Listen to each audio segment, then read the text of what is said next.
Sa mga nagdaang araw, umugong sa social media ang usap-usapan na tila may patama si Janela Salvador kay Vice Ganda.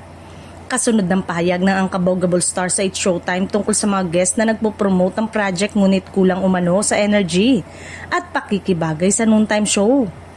Matatanda ang binanggit ni Vice na labis niyang ikinatuwa ang naging guesting na Chris Bernal at Beauty Gonzalez na ayon sa kanya ay game na game.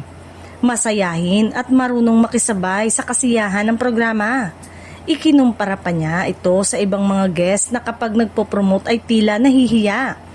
May pag-arte at kulang sa pakikipag-engage sa host at audience.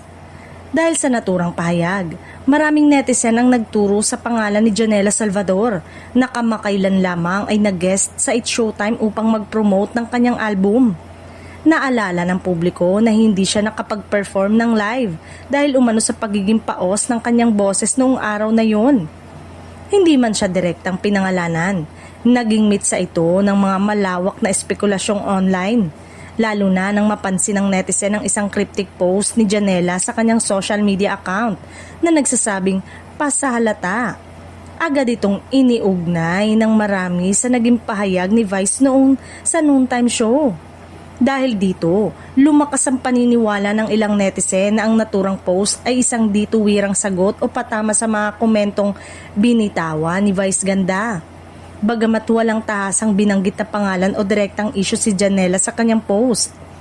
Sa ngayon, nananatiling espekulasyon pa rin ang lahat dahil walang opisyal na pahayag mula kina Janela Salvador at Vice Ganda ukol sa issue.